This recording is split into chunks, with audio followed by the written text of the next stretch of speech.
السلام علیکم. اندر کی خبر کے ساتھ میں ہوں آپ کی میزبان انم نقوی اور میرے ساتھ موجود ہیں ایڈوکیٹ سید شہریار احمد. السلام علیکم سر. وعلیکم السلام. سب سے پہلے آج ہم بات کریں گے 5 فروری یوم یکجہتی کشمیر کے حوالے سے بات کریں گے, اور اس کے علاوہ ہم بات کریں گے جسٹس قاضی فائز عیسیٰ کے حوالے سے جو کہ ججمنٹ پاس ہوئی ہے اس حوالے سے ہم بات کریں گے, اور عدالتی نظام کے حوالے سے بھی ہم بات کر لیں گے.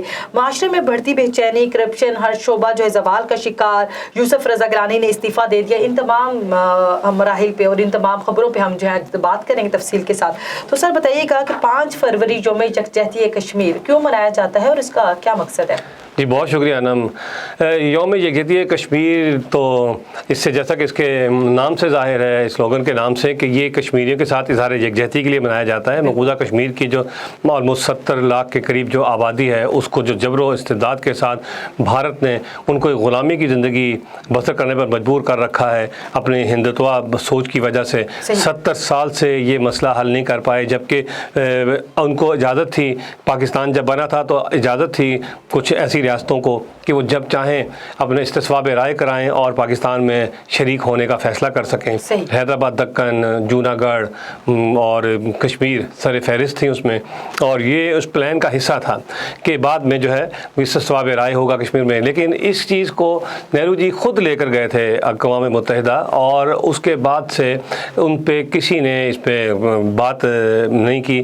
یہ یوم یکجہتی کشمیر اسی سلسلے کی ایک کڑی ہے. اس کو ایک باقاعدہ نام جب دیا گیا تو میں اس کو آپ کو بتا دوں, قاضی حسین احمد تھے جماعت اسلامی کے رہنما, اور ان کے امیر جو انہوں نے 1990 میں غالباً پیپلز پارٹی بے نظیر کی حکومت کے آخری دن تھے, اس وقت غالباً یہ ایک تجویز دی تھی کہ کیونکہ کشمیریوں کو اظہار یکجہتی کے لیے ہمیں کوئی ایسا دن منانا چاہیے کہ جس سے پوری دنیا کو یہ پیغام جائے کہ پاکستان کشمیر کے ساتھ ہے. اس وقت نواز شریف نے بھی جو ہے فیور کی تھی, بے نظیر نے اس کو اپروو کیا تھا, اور قاضی حسین احمد صاحب نے یہ تجویز پیش کی تھی. تو اس کے بعد سے ہر سال 5 فروری کو ہم یوم یکجہتی کشمیر مناتے ہیں, جس سے پورے اب پاکستان میں جو ہے نا مختلف چھوٹی موٹی ریلیاں ہوں گی, اور جلسے جلوس ہوں گے, سیمینارز ہوں گے, اور کوہالہ سے لے کر مظفر آباد تک, کوہالہ پل تک جو ہے ہاتھوں کی زنجیر بنائی جائے گی. لیکن میں سمجھتا ہوں کہ یہ تو ایک علامتی چیزیں ہیں. اس کے علاوہ جو پریکٹیکل کام کرنے کی ضرورت ہے وہ بین الاقوامی طور پر اس ایشو کو اجاگر کرنے کی ضرورت ہے. اس حوالے سے ہم دیکھ رہے ہیں کہ عمران خان نے اس حوالے سے بہت کام کیا. شروع میں سے جیسے ہی وہ آئے ہیں ان کے یہ چیز ان کے ایجنڈے کے ٹاپ پہ تھی.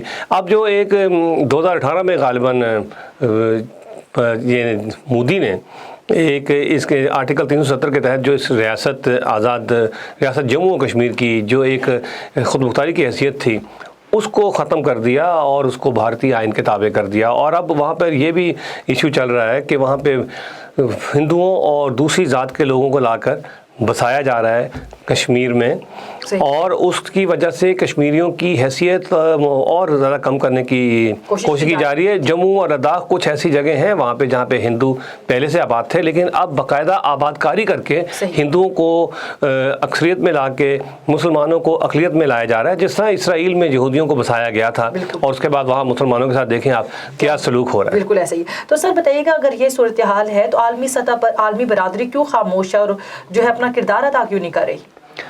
اس کی 2 وجوہات ہیں جو میں سمجھتا ہوں. ایک تو مسلم امہ جو مسلم ممالک ہیں وہ متحد ہو جائیں. پہلی بات تو یہ کہ ان میں اتفاق ہے نہیں ہے, ناچاکی ہے, آپس میں مسلمان ممالک ایک دوسرے سے رنجیدہ ہیں. اگر کوئی کسی کی سپورٹ بھی کرتا ہے تو عارضی طور پر سپورٹ کر رہا ہوتا ہے اپنے مفادات کو مد نظر رکھ کر. دیکھیے نا آپ مسلمان ممالک آپس میں ایک دوسرے کے ساتھ ویسے شیر شکر اور یکجہتی کے ساتھ نہیں رہتے. جیسا کہ اگر یہ اتفاق ہو جائے مسلمانوں میں تو میں سمجھتا ہوں کہ دنیا کی توجہ اس پہ آ سکتی ہے, اور مسلمان زور اور طاقت سے جو ہے مقبوضہ کشمیر کو جو ہے اس کو ایک آزاد حیثیت دلوا سکتے ہیں. اور دوسری بات یہ ہم دیکھتے ہیں کہ جو بین الاقوامی طاقتیں ہوتی ہیں ان کا زیادہ تر جو فوکس ہوتا ہے وہ ممالک کی جو بھی ممالک کے ساتھ ان کی ریلیشن شپ ہوتی ہے اس کو ڈیولپ کرنے کے لیے ہوتا ہے. اب ایک طرف ہے پاکستان اور ایک طرف ہے بھارت. اب دیکھیں بھارت ایک بہت بڑا آبادی کا ملک ہے. پاکستان کی 20-22 کروڑ آبادی ہے, جبکہ بھارت کی 1 ارب 20-22 کروڑ آبادی ہے. وہ دنیا کے لیے بڑی اہمیت رکھتا ہے بھارت. اس کی ایک ثقافت ہے, ایک کلچر ہے, اس کی ایک تاریخ ہے, ہزاروں سالوں سے آباد ہے. وہاں پہ اس کو سونے کی چڑیا بھی بولا جاتا تھا جب برطانیہ اس پہ حکومت کرتا تھا. بھارت میں آ کے آپ نے دیکھا کیسے کیسے مغل آ جاتے تھے اور حکومت کر جاتے تھے آ کے یہاں. 700-800 سال تک خاندان غلامہ, مغل اور کون کون سے لوگ یہاں پہ غوری جو ہیں